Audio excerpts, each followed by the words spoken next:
ก่อนเจอที่เบาเดาที่ชอแฟบก็ด่านังอาบมซอแฟบซุปเอ็มนางโมแกนาเดาซอแฟบไอแฟบน้องซื้อรามสองเงินก่อนสายเจอนี่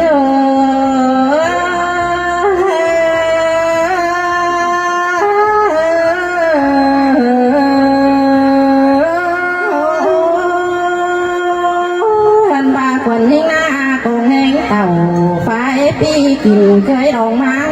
แต่นานอันบาตามต่อไรแกงตามต่อมีนาสุเบเจ้ามีความหวานมาทำหาแต่รอเจ้ามีความหวานมาทำข้าวหาดมุงพุงป่า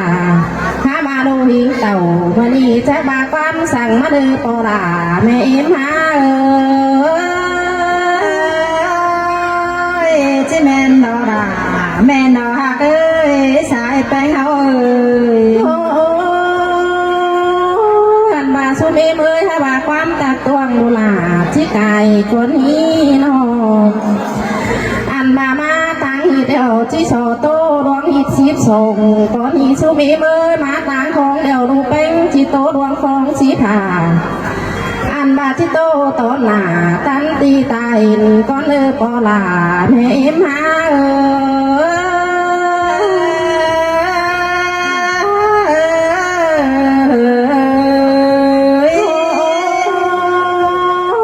สุมีเมื่อเดียงดูรุ่นเขาก่อนสูงมาแต่รออันมาเดียงดูลาเขาก่อนสูงเช้าสุมีเมื่อหาบากายขาวเดียวเขาจังไหลจบลองปังเกยแต่น้ำอันบาซ้ำเตือเดียวเขาจังได้เดือยเสือปูพองาสิโลปอลาแม่เอ็มหา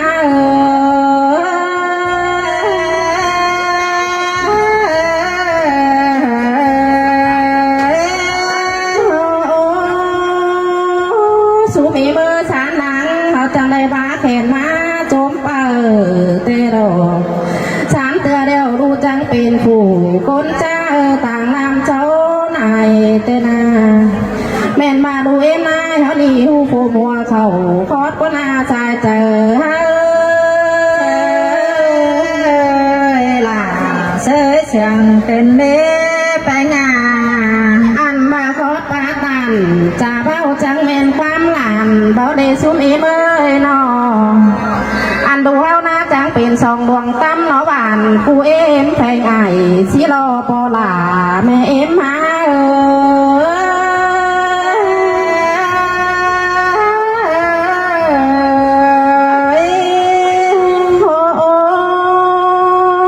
อันมาดูเยอะมาสูงโอสมกูลาเฮือนแต่นานอันสุมีเมื่อเมนมาได้ความจูปูดูลาจังได้โตสูเอาแต่นานอันบาได้ความเบาแก่สาวปูดูเป้งจังโตสูเอ็มหาไอสิโลปอลาแม่เอ็มล่ะเสยเสียงเป็นเล่แป้งเหืออันมาเอ็มดาวน่าจังได้เต่าตาบู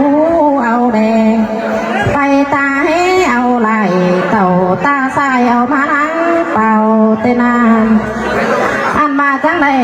มาพวงมือพวงมาแล้วกว่าปูจวงเต่าเส้นเบอร์เดทอสิเอปอลาแม่เอ็ม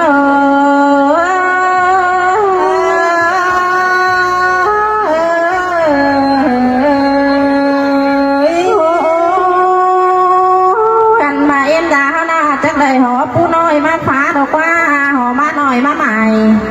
สายผู้จวงดิ้งชวนมาเกี่ยวแค่นี้จะได้เป็นความแน่นฝืนเจียนความเจียนนั่งฝืนชาดอกว่าความชานั่งมีน้อยก้มกาจัดตองมาโลเจอนิ่ง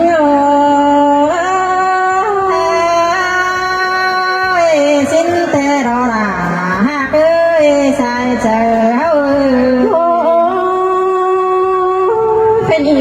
จังเลยฮับเหล่ามาถึงกาดอกว่าสูงอีเมื่อฮับมาถึงเงินแต่นานอันมาจังเป็นกำกินดีมาเกยเอาล่ะแต่ดอกกำกิน น้อยมาเกยเอาหน่อยเองใส่สิโลโปลาแม่เอ็มหาล่ะเชื่อเสียงแต่นาแปงโอ้ใครโปลาแกงแม่เมื่อกันอีผัวเมียปีแป้งมีหน้าก็ที่มันเหมือนน้ำเส้นจัดปันปีแต่นออันบังเกอร์เดียวจะบ่มีสั่งหลวงปานเพของโลกว่าปีหลานี่นาสายเจอล่ะเสยเสียงเป็นเล่แป้งโอ้อันบ่ายยายกันนี่ก็เป็นตุ่มก็ตาเด้อก็เป็นหาก็เจือนเด้อก็จะเดือนหมื่นปีก็ให้มันสิเลอสายเจอนี่เนอล่ะเสยเสียงเป็นเดหาไป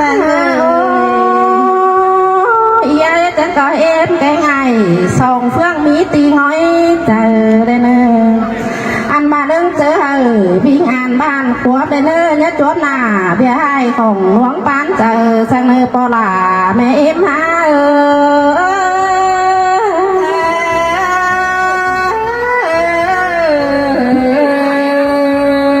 คอยชอบแทบสมัยชมัยมุนเอาปานเข้าเนอแฮกเขาเมื่อแฮกเขาเมื่อสมัยชมัยไม่คอยนอกปีซุ้มคอยขึ้นเชิงเขาแล้วสอจังบอสไตยังสมัยชมัยมาซุ้มคอยม้วนใจหน่อยเนาะ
Vâng, và rất là tuyệt vời quý vị có thể nổ một tràng pháo tay thật lớn được không?